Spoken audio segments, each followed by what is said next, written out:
Ceci est un livre audio autogénéré par Google. Chapitre 5. Travail et emploi. Étrangers et marché du travail français. Droit et analyse économique en harmonie. Jean-Michel Plassard, LIRHE, Université Toulouse 2. Isabelle Débarras, LIRHE, Université Toulouse 2. Résumé. Comment analyser, à l'aune des enseignements de la science économique, l'action des pouvoirs publics français en direction des migrants? S'inscrit-elle dans la logique des analyses économiques sur l'immigration ou au contraire, s'en écarte-t-elle?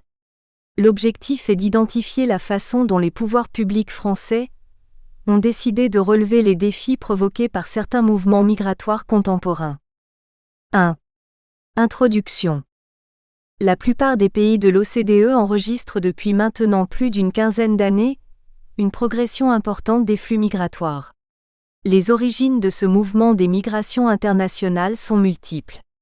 À cet égard et en dépit de ses nombreuses limites, la typologie traditionnellement retenue sur le champ opposant mobilité politique et mobilité économique peut se révéler utile pour éclairer cette évolution. Les facteurs politiques entendus dans une acceptation très large semblent avoir joué ici un rôle non négligeable. L'effondrement de l'Union soviétique, la chute du mur de Berlin, l'extension des zones de libre circulation et d'installation comme l'Union européenne fournissent objectivement des opportunités de déplacement à des populations très nombreuses rivées auparavant, parfois de façon autoritaire, à leurs seuls espaces nationaux, durant et le maître 2006.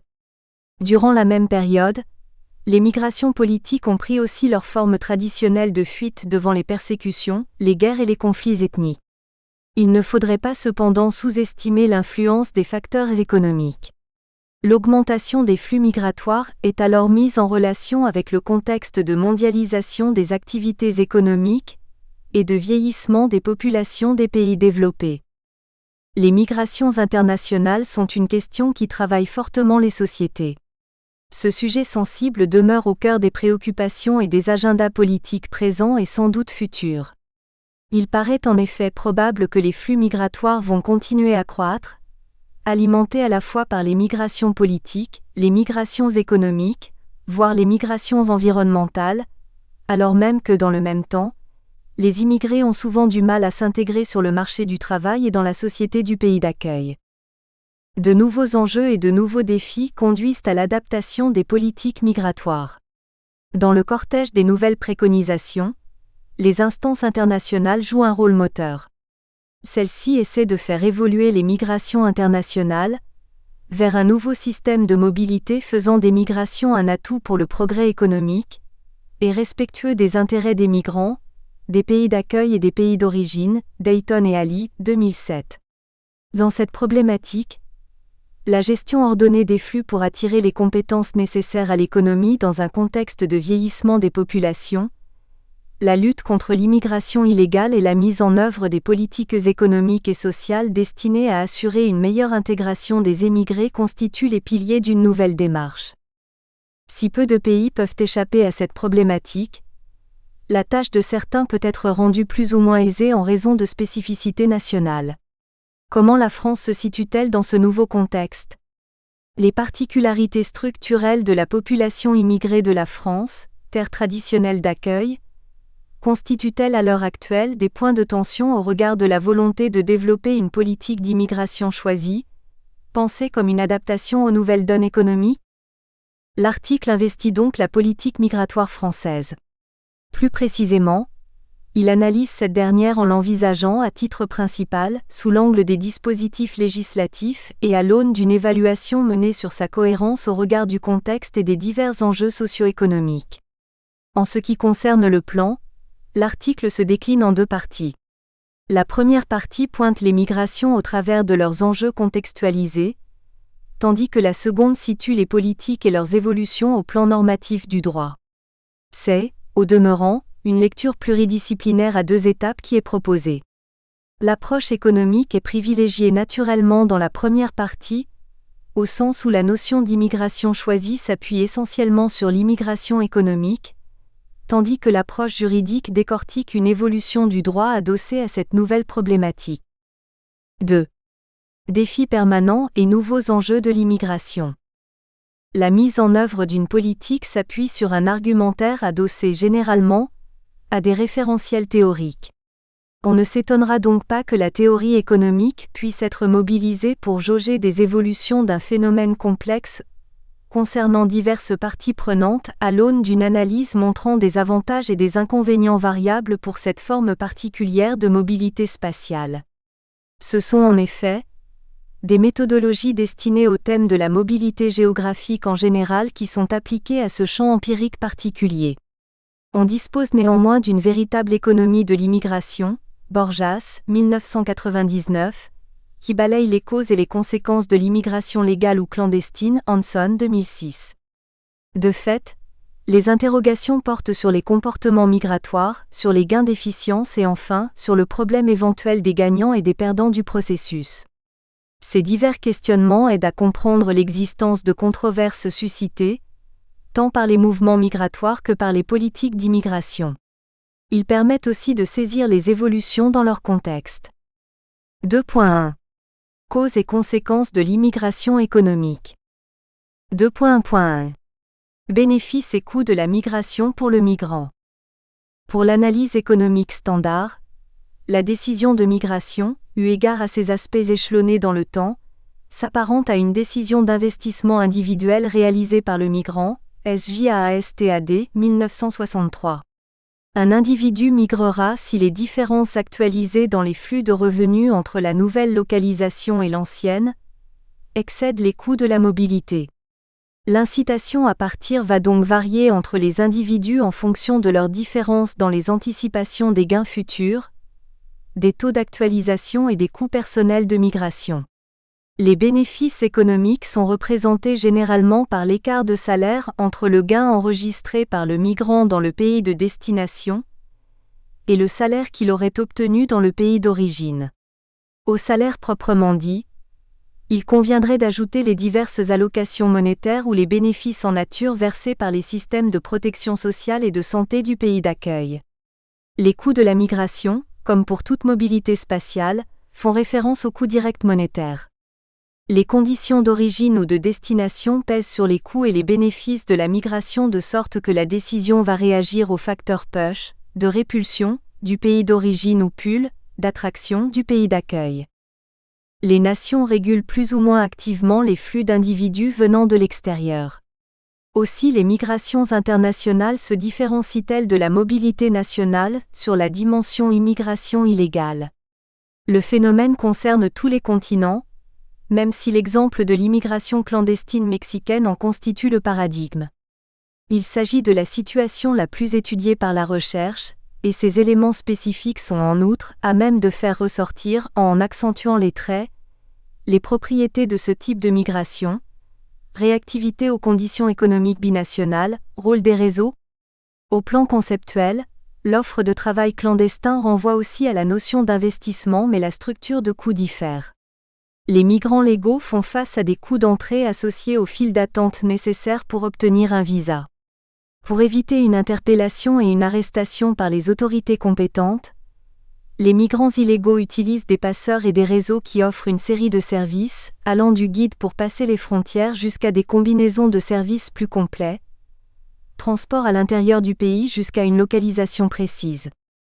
Une fois la frontière passée, le risque d'une détection ultérieure peut conduire certains employeurs à ne pas embaucher le migrant clandestin, ce qui a pour effet immédiat de limiter le projet professionnel et de réduire la rentabilité de la qualification possédée par le migrant. 2.1.2. Les effets des migrations sur les pays d'accueil. Certains effets transitent par le marché des biens. Les effets mécaniques traduisent l'augmentation de la consommation liée à la croissance de la population, qui peut relancer la demande de travail et l'emploi. Bretin, 2004. Si les immigrants sont identiques aux autochtones, l'immigration augmente le PIB dans les mêmes proportions que le nombre d'habitants. La question est plus complexe lorsqu'immigrés et autochtones n'ont pas les mêmes caractéristiques. On considère généralement que l'arrivée d'immigrants possédant des compétences complémentaires à celles des autochtones est susceptible d'accroître l'offre de travail et le PIB par tête.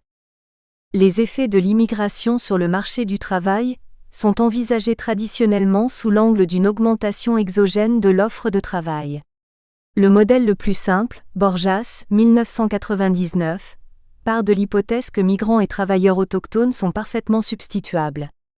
Tout accroissement de l'immigration réduit alors le salaire et l'emploi des autochtones.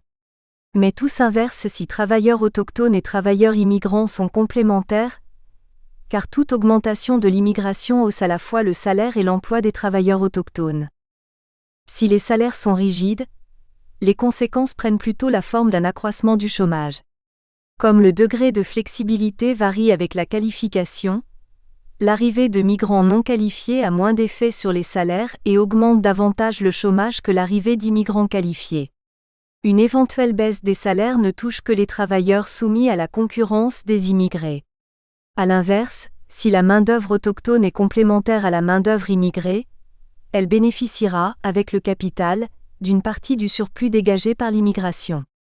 À la suite d'une immigration non qualifiée, les travailleurs autochtones qualifiés devraient voir leur salaire progresser. L'immigration de travailleurs qualifiés pourrait réduire légèrement le coût du travail qualifié. La distinction substituabilité-complémentarité des immigrants et des autochtones joue ici un rôle primordial. Le mécanisme décrit ci-dessus s'applique d'autant plus aux travailleurs qualifiés que l'effet sur les salaires se manifeste lorsque le marché du travail est flexible. Dès lors, un choc d'offre de travailleurs qualifiés entraîne une baisse des salaires des qualifiés autochtones alors que les travailleurs non qualifiés devraient tirer parti du surplus de l'immigration. L'immigration non qualifiée peut accroître les inégalités entre les autochtones. Elle accroît les inégalités entre autochtones, en réduisant les salaires des travailleurs qui entrent en concurrence avec la main-d'œuvre immigrée, et en augmentant la rémunération des facteurs avec lesquels elle est complémentaire. On s'attend donc à ce que les revenus du capital progressent et que les salaires baissent. Au plan empirique, l'effet de l'immigration sur les inégalités entre les autochtones s'avère cependant très modeste. Une augmentation de l'immigration illégale tend à être interprétée comme un échec. Au plan économique, le diagnostic est beaucoup plus nuancé. En l'absence de distorsion, la politique optimale d'immigration consiste en effet à laisser les frontières ouvertes. Mais les pays peuvent choisir de restreindre l'immigration en raison de distorsions qui éloignent la libre immigration de l'optimum. Ethier, 1986, a établi les conditions sous lesquelles le contrôle des frontières augmente le revenu national de deux pays.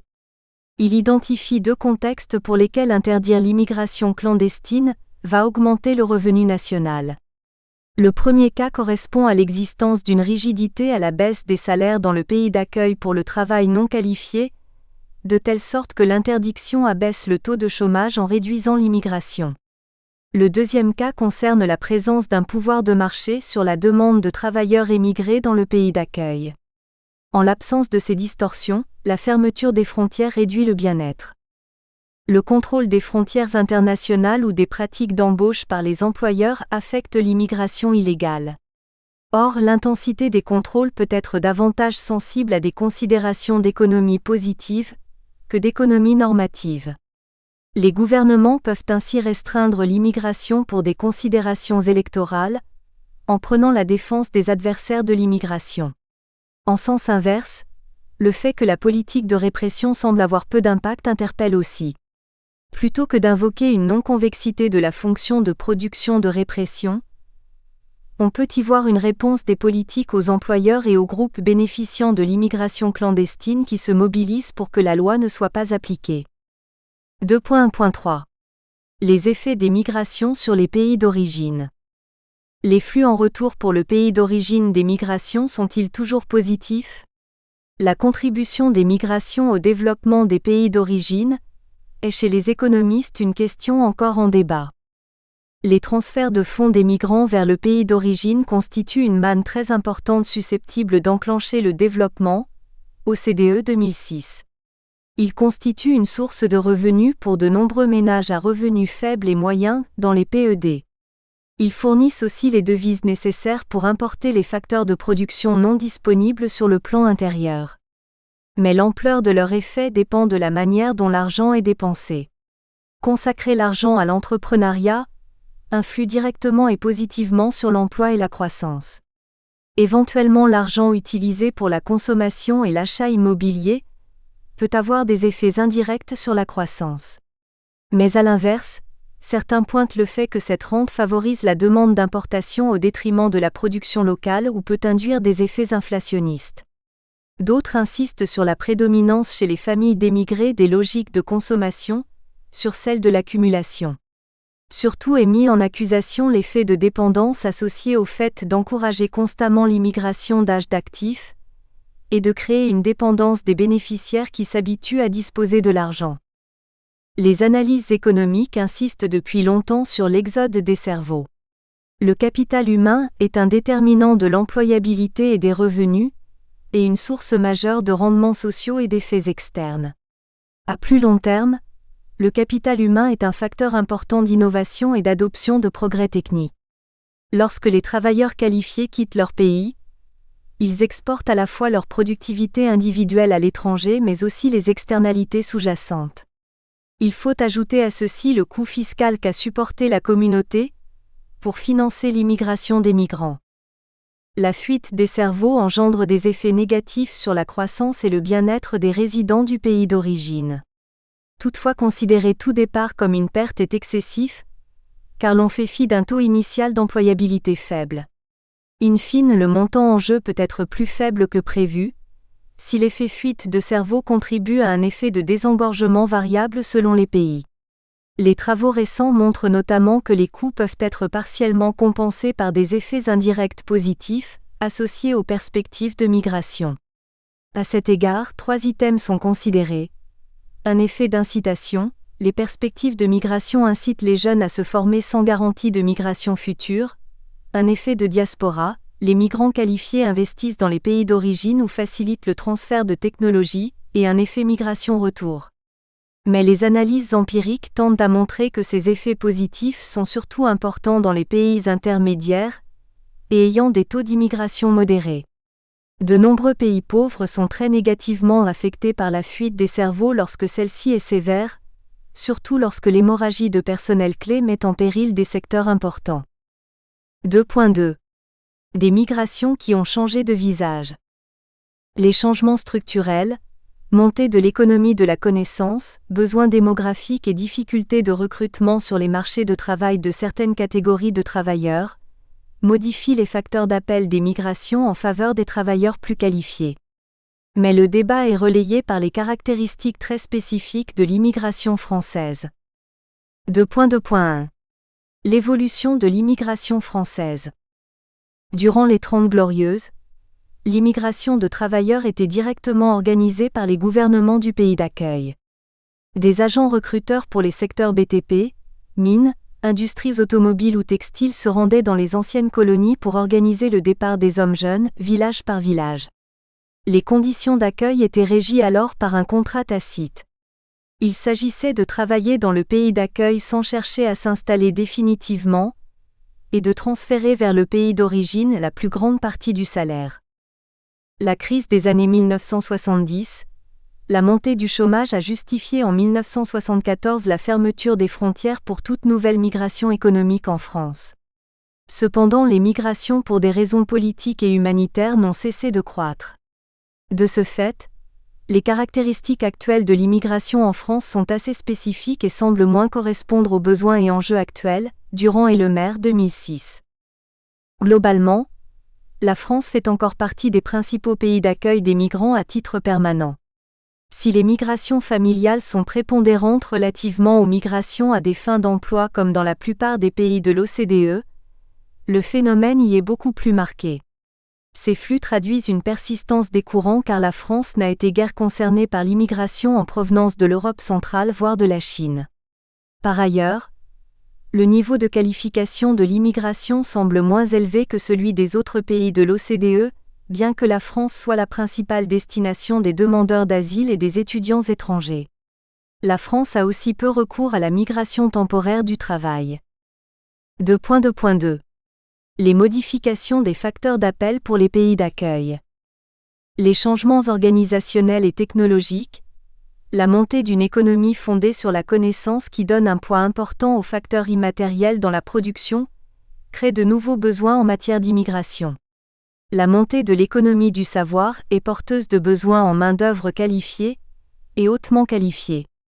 De fait, la part des qualifiés dans les flux migratoires s'est considérablement accrue, mais n'a cependant pas totalement évincé les migrations traditionnelles de main-d'œuvre non qualifiée en raison de l'hétérogénéité des besoins des pays développés. La théorie économique pointe les avantages de l'immigration du travail qualifié ayant par définition une productivité supérieure à la moyenne qui va jouer à terme de façon positive sur le PIB habitant. À cet effet positif de l'immigration qualifiée sur le niveau de l'offre du pays d'accueil, peut s'ajouter un effet positif durable sur son taux de croissance. Plusieurs canaux sont susceptibles d'enclencher ce phénomène vertueux de croissance par l'immigration qualifiée. Il s'agit respectivement du changement de spécialisation du pays, de la stimulation de la capacité d'innovation, de la diffusion internationale du savoir, d'une meilleure adaptation aux aléas du marché du travail. Ces effets positifs prédits par la théorie sont cependant difficiles à prouver empiriquement. Une sélection en faveur des travailleurs qualifiés repose aussi sur l'idée que l'entrée d'immigrés est d'autant plus bénéfique pour les finances publiques que ces entrants sont plus qualifiés. À court terme, l'impact de l'immigration sur les finances publiques serait négatif, mais cet effet aurait tendance à s'inverser à long terme, notamment lorsque la situation des émigrés converge avec celle des ressortissants nationaux. Les effets de la structure des flux sur les budgets de l'administration sont moins ambigus. La contribution nette d'impôts, impôts et taxes versés moins les prestations perçues, est à tout âge pour un travailleur qualifié presque toujours positive et d'un montant largement supérieur à celle d'un immigrant faiblement ou moyennement qualifié. Mais qu'en est-il pour les pays d'origine ? La fuite des cerveaux n'est pas toujours défavorable aux pays de départ, notamment lorsque ceux-ci connaissent un fort taux de chômage de leurs diplômés. On est toutefois sans doute encore loin d'un partage équitable des bénéfices de cette migration de qualifiés entre pays d'accueil et pays de départ, d'autant plus pour les pays d'origine. La migration de travailleurs non qualifiés semble avoir plus d'impact sur la réduction de la pauvreté que la migration des travailleurs très qualifiés. Le vieillissement démographique et le départ progressif à la retraite des générations du baby-boom constituent aussi une nouvelle donne. Le débat introduit sur le thème d'une immigration de remplacement pour atténuer le fardeau des retraites a été relayé par l'idée que le vieillissement démographique pouvait accentuer les tensions sur le marché du travail, notamment pour les secteurs qui connaissent déjà des difficultés de recrutement. Il n'est pas certain cependant que le recours à l'immigration puisse constituer une réponse pérenne au vieillissement et au déclin démographique. L'idée de compenser le déficit de natalité par les flux migratoires, afin d'accroître les ressources en main-d'œuvre de l'économie, et lisser dans le temps les effets du vieillissement se heurte assez vite à la question de l'allongement de la durée de vie. Les flux migratoires simulés nécessaires pour atteindre cet objectif sont apparus par trop importants pour être envisageables. Néanmoins, une politique sélective quant à l'âge et la qualification peut compléter les outils économiques disponibles pour gérer les effets économiques du vieillissement de la population. Complétée par une immigration jeune et qualifiée, les classes d'âge creuses permettraient d'atténuer le choc que va engendrer d'ici à quelques années le départ à la retraite des baby-boomers. Si l'immigration ne constitue pas nécessairement la solution la plus adaptée pour répondre aux difficultés de recrutement de court terme, celle-ci peut procurer un apport opportun pour les métiers qui enregistrent à la fois des difficultés de recrutement liées à une insuffisance de l'offre et une forte croissance de la demande. 3. Besoin de main-d'œuvre et politique migratoire, flux et reflux du droit français. L'immigration dite de travail a fortement chuté en France à compter de 1974, mais cette rupture n'a pas pour autant stoppé tout flux migratoire. Ainsi, à l'exception des années 1994 à 1997, le nombre annuel d'entrées pour long séjour a toujours été supérieur à 80 000 personnes par an. En 2005, dernière donnée disponible, 135. 900 étrangers ont été admis au séjour à titre permanent. Affectant l'image d'un pays aux frontières closes, une telle discordance entre réalité, flux élevés et en hausse, et discours officiels, affirmant une maîtrise des flux migratoires, est regrettable pour deux raisons.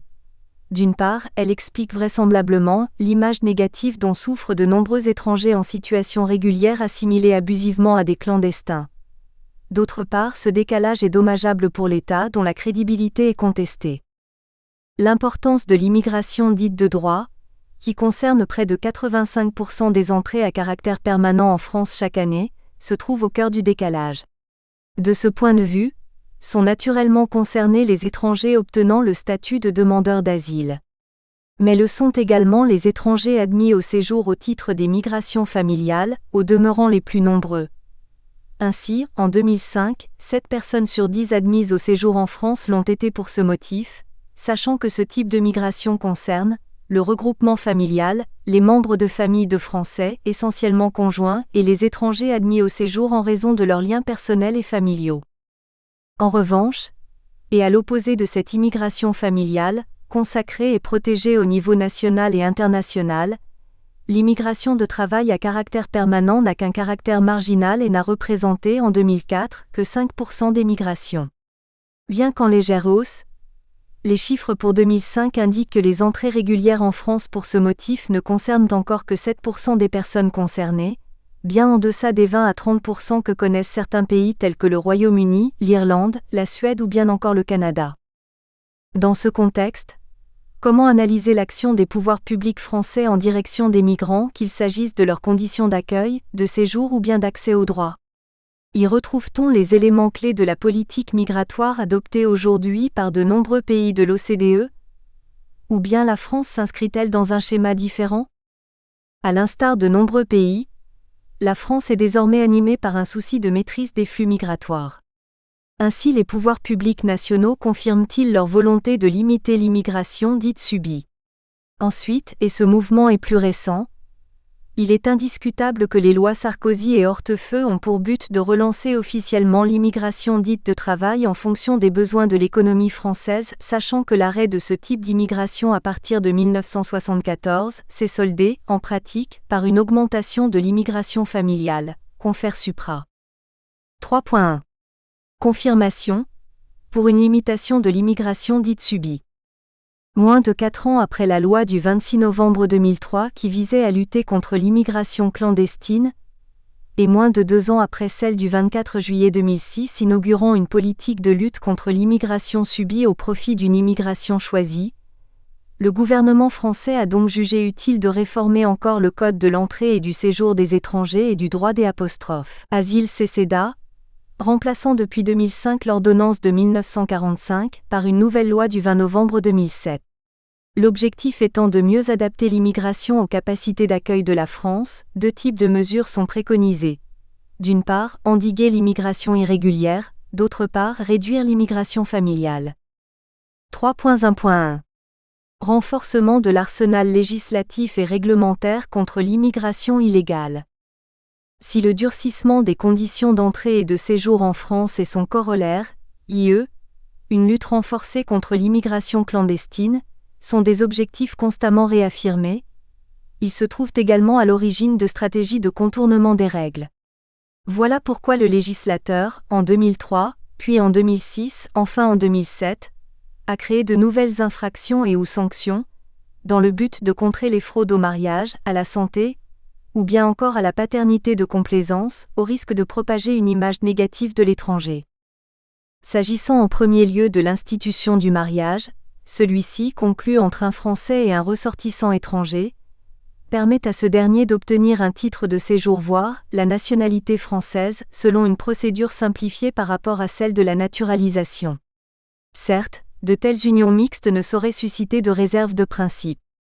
Néanmoins, leur importante augmentation, notamment à l'étranger, semble avoir accru la vigilance des pouvoirs publics sur les risques de mariage de complaisance ou forcé. En effet, ceux-ci peuvent constituer un moyen d'accès au territoire français d'autant plus attrayant que, pour les étrangers, les voies légales sont de plus en plus étroites. Voilà pourquoi la loi du 26 novembre 2003 a créé le délit de mariage de complaisance. Faisant sienne cette logique, la loi du 24 juillet 2006 a ensuite durci les conditions de régularisation pour les conjoints étrangers mariés à des citoyens français. Pour sa part, la loi de 2007 renforce encore le contrôle des mariages mixtes puisqu'elle prévoit, outre l'exigence d'un visa de plus de 3 mois pour obtenir la carte de séjour temporaire et un délai de 3 ans de vie commune au lieu de 2 pour demander la carte de résident, la possibilité de retrait du titre de séjour en cas de rupture de la vie commune si le mariage a été célébré il y a moins de 4 ans. Les reconnaissances de paternité fictives constituent une deuxième catégorie de fraude possible, susceptible de permettre l'obtention d'un titre de séjour en raison de l'article 18 du Code civil. De ce point de vue, il faut savoir que jusqu'à la loi du 26 novembre 2003, le parent étranger d'un enfant français obtenait de plein droit la carte de résident. Depuis lors, il ne bénéficie plus que d'une carte de séjour temporaire portant la mention vie privée et familiale, à la condition de contribuer effectivement à l'entretien et à l'éducation de l'enfant. Enfin, l'utilisation croissante de la procédure des étrangers malades peut constituer un autre moyen de demeurer en France, sur la base de l'article L313-11 CCDA. De fait, les données chiffrées disponibles confirment une importante augmentation des demandes de titres de séjour fondées sur ce motif. Leur nombre serait ainsi passé de 1078 en 1998 à 28 797 en 2004, soit une multiplication par 28 en l'espace de 6 ans. 3.1.2 Restrictions à l'immigration familiale. Selon les chiffres pour 2004, près de 75% des étrangers admis pour une durée d'au moins 1 an l'ont été pour motifs familiaux, pourcentage élevé qui s'explique par la chute de l'immigration de travail à partir de 1974. Plus de 50% d'entre eux ont été autorisés à entrer en France pour rejoindre leur conjoint français, le regroupement familial permettant à un étranger en situation régulière d'être rejoint par sa femme et ses enfants représente, pour sa part, 25% de ce flux. Quant aux données relatives à 2005, si elles traduisent une baisse du nombre de conjoints de Français admis au séjour, désormais 47% des migrations familiales, elles confirment l'importance du regroupement familial puisqu'il concerne encore près de 23 000 personnes. Dans ce contexte, et s'il ne saurait être question de nier les principes protégeant la vie familiale, les principaux changements décidés par le législateur en 2003, 2006 et 2007 sont les suivants. D'abord, le regroupement familial sera désormais conditionné à un certain degré de connaissance de la langue française et des valeurs de la République ainsi qu'à des conditions de ressources. Ensuite, les parents ayant bénéficié d'un regroupement familial devront signer, ex post, avec l'État un contrat d'accueil et d'intégration pour la famille. Enfin, le recours à des tests ADN pour les candidats au regroupement familial est autorisé à titre expérimental jusqu'au 31 décembre 2009, afin de prouver le lien de filiation sur la base du volontariat. En somme, il sera plus difficile à l'avenir de pénétrer sur le territoire, d'obtenir un titre de résident, mais aussi de faire venir la famille. 3.2 Innovation, vers une relance-promotion de l'immigration choisie. Comme on l'a vu, les débats sur les liens susceptibles d'être tissés entre immigration et besoin de main-d'œuvre sont loin d'être taris. Certains constats suscitent néanmoins l'adhésion. D'abord, la stratégie française doit tenir compte de la progressive communautarisation des politiques migratoires, sachant que l'UE va globalement et prochainement connaître une forte pression migratoire vis-à-vis de laquelle les États devront articuler leur politique nationale. Ensuite, et même s'il est vrai que la France se trouve dans une situation démographique plus favorable que d'autres pays, son économie doit d'ores et déjà faire face à des pénuries de main-d'œuvre dans certains secteurs, phénomène risquant de s'amplifier.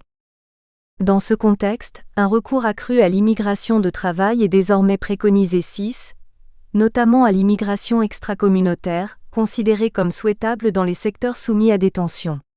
Voilà pourquoi la loi du 24 juillet 2006 a procédé à une réforme des champs traditionnels du droit de l'entrée et du séjour des étrangers en France, notamment en ce qui concerne la délivrance des cartes de séjour temporaires et des autorisations de travail.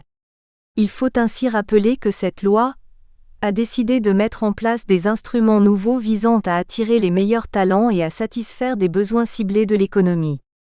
Ainsi, au lendemain de son adoption, les principaux titres de séjour des étrangers en France étaient les suivants. Carte de séjour temporaire, qui peut être soit une carte mention vie privée et familiale, soit une carte autre mention, par exemple, visiteur, étudiant ou scientifique. Carte de séjour, compétences et talents. Carte de résident. Autorisation provisoire de séjour pouvant permettre, dans certains cas, l'exercice d'une activité professionnelle, APS pour soins, APS pour une mission de volontariat en France, APS délivré aux jeunes diplômés, sans oublier les titres de séjour des étudiants étrangers ou bien encore, la carte de séjour retraite et les certificats de résidence des Algériens. Quant à la possibilité pour un étranger de travailler en France, la loi du 24 juillet 2006 avait décidé de la soumettre aux règles suivantes. En principe, tout étranger souhaitant exercer une activité salariée doit être titulaire d'un certificat médical et d'une autorisation de travail, celle-ci pouvant être obtenue de différentes façons. En effet, certains titres de séjour existent, valant par eux-mêmes autorisation de travail, par exemple, carte de résident, carte de séjour compétences et talents, carte de séjour temporaire scientifique, carte de séjour salarié. À défaut, la loi de 2006 prévoyait l'octroi d'une autorisation provisoire de travail, apte de 12 mois renouvelable. Or, bien qu'ayant pour but de faciliter une immigration choisie, aucune de ces cartes, mention scientifique, salarié ou bien encore compétences et talents, n'avait encore été délivrée lors de la discussion de la loi Hortefeux, l'objectif poursuivi par la loi du 24 juillet 2006 étant de ce fait tenu en échec. Voilà pourquoi la loi du 20 novembre 2007, soucieuse de faire de l'immigration choisie une réalité, a modifié le dispositif légal antérieur sur plusieurs points. D'abord, la loi du 20 novembre 2007 dispense les titulaires de la carte de séjour compétences et talents, dont les bénéficiaires potentiels sont d'ailleurs élargis, de signer, à leur arrivée en France, un contrat d'accueil et d'intégration.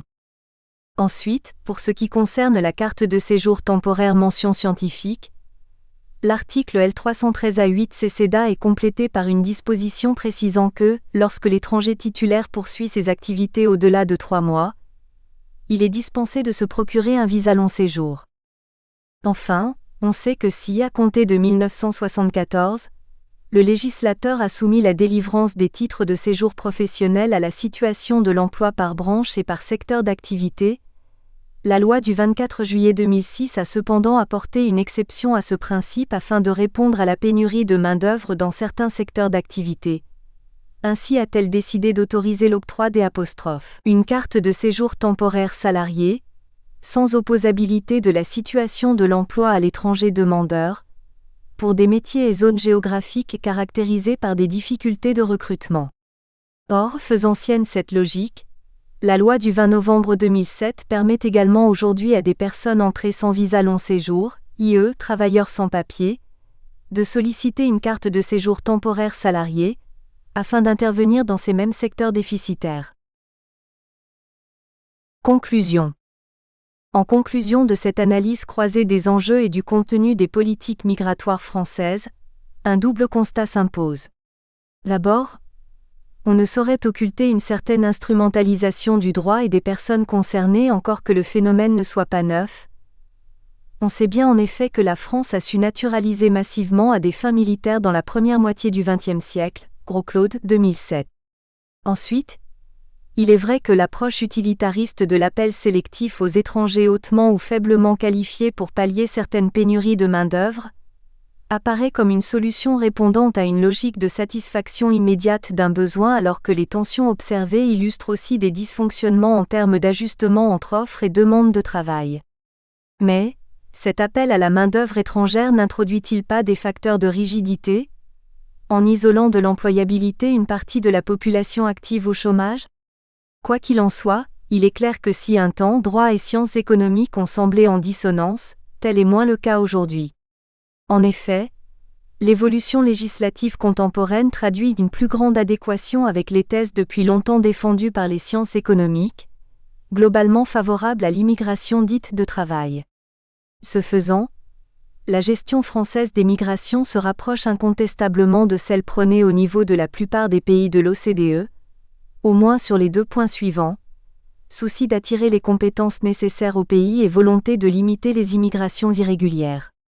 Quant au 3e élément clé, à savoir une intégration réussie des immigrés, il n'est certainement pas absent des politiques publiques, comme en témoigne la création du fameux contrat d'accueil et d'intégration.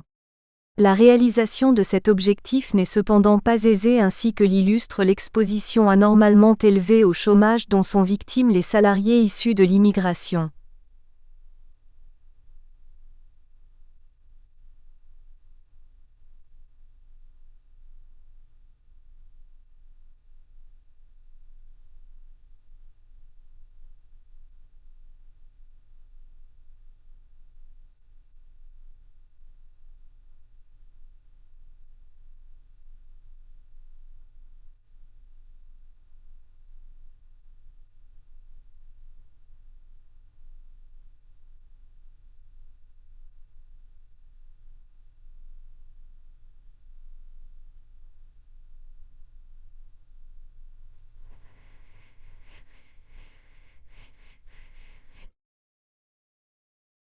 Équité et insertion des immigrants au marché du travail canadien.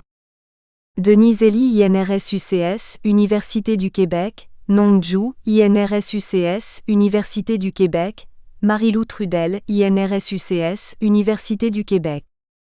Résumé. Ce travail examine les facteurs de l'inégalité de revenus des immigrants, dans le cas canadien. Les résultats montrent que les immigrants asiatiques se caractérisent par une inégalité de revenus importante. Les politiques visant à améliorer le bien-être social doivent mettre l'accent sur l'augmentation du taux d'emploi chez les immigrants. 1. Introduction. L'équité est une question centrale pour l'économie sociale et les politiques publiques.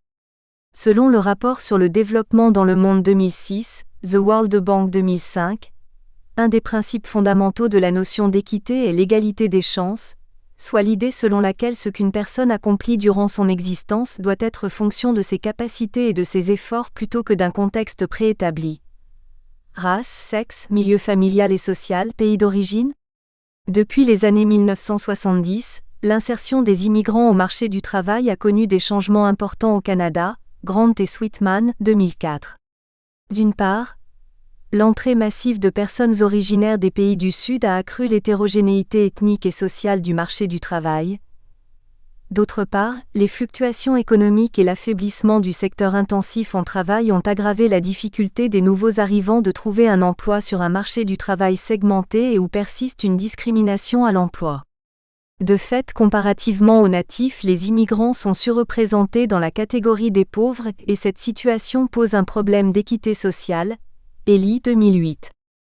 L'équité, un concept normatif et généralement non mesurable. Pour étudier l'équité, on peut examiner la distribution du revenu, soit les inégalités de revenus et la pauvreté. Mais, s'il existe une abondante littérature sur la performance économique des immigrants, les études sur les relations entre l'immigration et la distribution du revenu sont rares et la plupart expliquent les différences de revenus moyennes entre immigrants et natifs en considérant les immigrants comme un groupe homogène. Elles ne traitent pas de la distribution des revenus chez les immigrants et ne mettent pas en lumière la situation des immigrants à faible revenu. Alors que depuis 20 ans, on constate au Canada une détérioration de la performance économique des immigrants. Dans la présente étude, nous examinerons les facteurs de l'inégalité de revenus et de la pauvreté des immigrants depuis les années 1990 dans le cas canadien. Nous essayerons de répondre à des questions peu abordées telles que: l'augmentation du revenu moyen est-elle pro-pauvre ou pro-riche? Quels sont les facteurs de la croissance différentielle du revenu chez les immigrants des pays du Sud? La section 2 de ce texte évoque brièvement la littérature concernant la distribution des revenus chez les immigrants. La section 3 présente les méthodes d'analyse et la section 4 les résultats. 2. L'inégalité et la pauvreté chez les immigrants. Les analyses des disparités de revenus entre immigrants et natifs ont une longue histoire. La plupart des recherches ont souligné les différences de revenus entre immigrants en provenance de pays du Sud et natifs. Edemir et Skuterud, 2005, et Simpson, 2000, 51, 2000.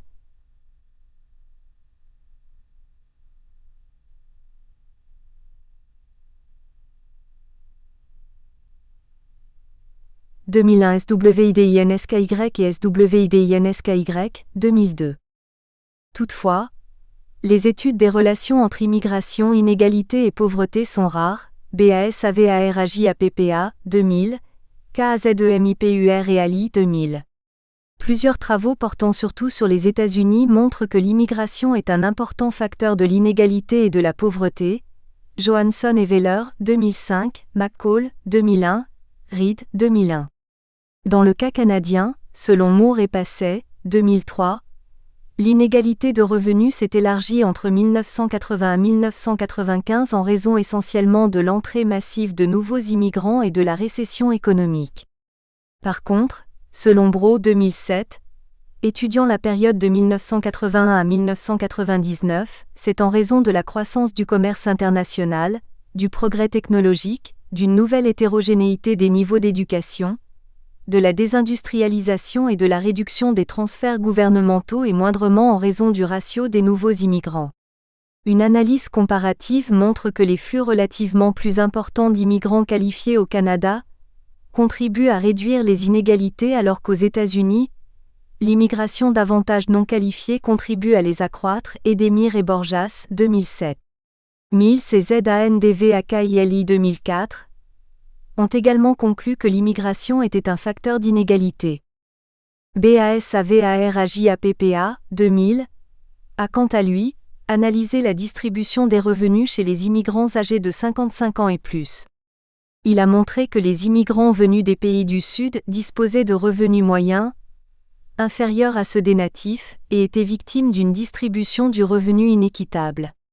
Partant du concept des plafonds invisibles, glass ceiling, PENDAKUR et PENDAKUR 2007, estime que des inégalités de revenus existent à l'intérieur même des différents groupes ethniques au Canada.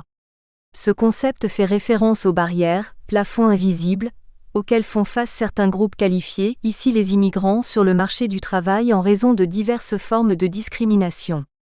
À l'aide de régressions effectuées pour différents quintiles de revenus, les auteurs évaluent la présence de ces plafonds chez les immigrants chinois. Par contre, à l'exemple d'autres études, les inégalités de revenus chez les travailleurs de race noire semblent patentes à travers tous les quintiles de revenus. KAZEMIPUR et Ali, 2000, 2001, ont vérifié la validité des théories classiques à propos de la nouvelle pauvreté de l'immigration et ont mis en évidence l'effet de divers facteurs, capital humain, origine ethnique, période d'immigration, âge à l'arrivée, sur la pauvreté chez les immigrants. 3. Méthodologie. Dans un premier temps, nous expliquons comment l'inégalité de revenus a évolué dans le cas des natifs et des immigrants, et nous examinons les segments de la population qui ont le plus bénéficié d'une hausse de revenus. Nous utilisons la courbe GIC, Gross Incidence Curve, développée par RAVALLION et Chen 2001 pour examiner la croissance de revenus. Cette courbe décrit pour chaque percentile de la distribution le taux de croissance de revenus pendant la période étudiée. Plus précisément, nous considérons 2 points du temps, T0 et T1 où le taux de croissance de revenus de la P quantile est donné par GP égale Y1P, Y0P, Y0P. Lorsque P varie de 0 à 1, GP trace la courbe GIC.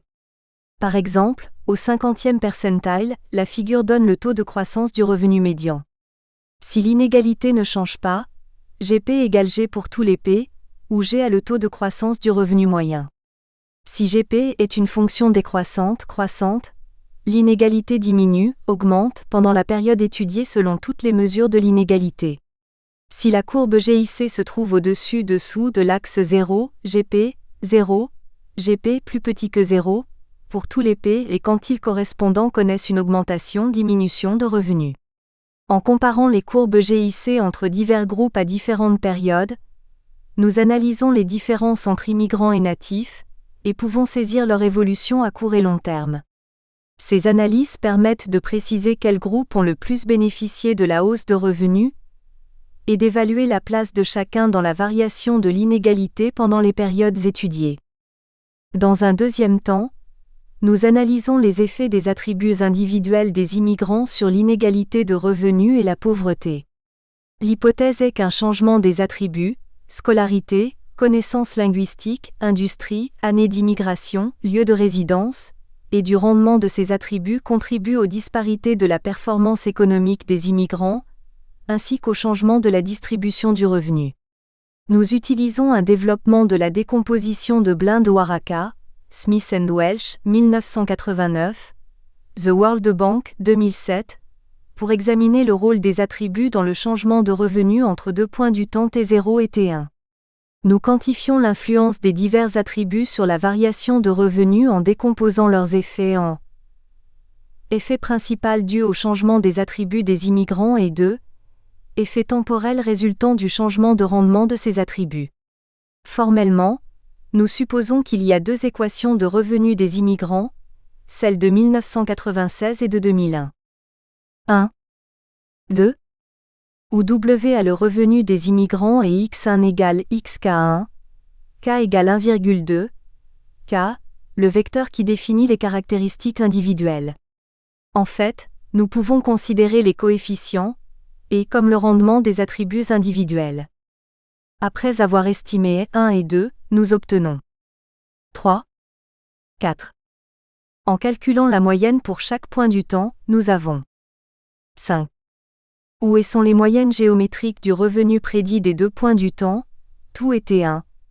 Delta log y représente la variation de revenu pendant cette période. L'effet principal, X capture l'impact du changement des attributs des immigrants, changement de capital humain, transfert des travailleurs de secteurs à productivité faible vers des secteurs à productivité élevée, de métiers marginaux vers des métiers qualifiés. L'effet temporel, capture l'impact de la variation du prix ou rendement des divers attributs, rendement de l'éducation, premium spécifique sectoriel, disparité régionale. Cette analyse permet d'étudier les facteurs de la croissance différentielle de revenus entre différents segments de la population. La présente étude s'appuie sur les fichiers de microdonnées à grande diffusion, FMGD, des recensements de 1991, 1996 et 2001. Ces 3 bases de données reprennent respectivement des données fondées sur un échantillon de 3%, 2,8% et 2,7% de la population recensée. Nous utilisons les fichiers des ménages et du logement. Les revenus rapportés concernent l'année précédant celle du recensement. Nous utilisons les indices des prix à la consommation par province, 1992 égale 100, pour calculer les revenus réels. 4. Résultats et discussions. Nous analysons l'évolution de la distribution de revenus pendant la période 1991 à 2001, puis nous présentons les résultats de l'estimation de l'équation de revenus, et examinons la contribution de chaque variable indépendante à la croissance du revenu. 4.1. L'évolution de la distribution de revenus entre 1991 et 2001. Le tableau 1 présente le changement de la distribution de revenus pendant la période 1991 à 2001. Selon le lieu de naissance du principal soutien du ménage, nous divisons la population en 4 sous-groupes: non-immigrants, immigrants en provenance de l'Europe, immigrants en provenance de l'Asie et immigrants en provenance des autres régions. Il faut remarquer que les immigrants provenant des États-Unis font partie du dernier sous-groupe du fait que nous ne pouvons pas isoler les immigrants américains dans les bases de données de 1991 et 1996. Les données des recensements montrent que le revenu moyen réel a diminué entre 1991 et 1996, avant d'augmenter à nouveau en 2001. Les 4 sous-groupes ont connu la même tendance pendant cette période. Mais le revenu moyen des immigrants en provenance des régions autres que l'Europe, malgré une augmentation durant la dernière moitié des années 1990, n'a pas regagné le niveau de 1991 en 2001. Les immigrants provenant de l'Asie maintiennent toujours le plus faible niveau de revenus. Table 1. Le changement de la distribution de revenus, 1991 à 2001. Revenus réels par membre du ménage. Concernant l'inégalité de revenus, l'indice de Gini a augmenté durant la première moitié des années 1990, puis a diminué pendant la dernière tant pour la population totale que chaque sous-groupe. L'inégalité est plus importante chez les immigrants provenant de l'Asie et des autres régions. Comme mentionné ci-dessus, le dernier sous-groupe inclut les émigrants des États-Unis, dont le revenu moyen est plus élevé que celui des autres. Cela augmente la variance du revenu au sein du dernier sous-groupe, conduisant à un indice de Gini élevé. L'analyse de la pauvreté suppose la détermination du seuil de pauvreté. Le seuil de faible revenu, SFR de Statistique Canada variant selon la taille du secteur de résidence et celle de la famille, se compose de 35 catégories Statistique Canada 2006. Afin de simplifier la question, nous prenons la moyenne du revenu réel par membre du ménage dont le revenu total est inférieur au SFR de Statistique Canada, soit 4 699 $ canadiens en 1991, comme la ligne de pauvreté.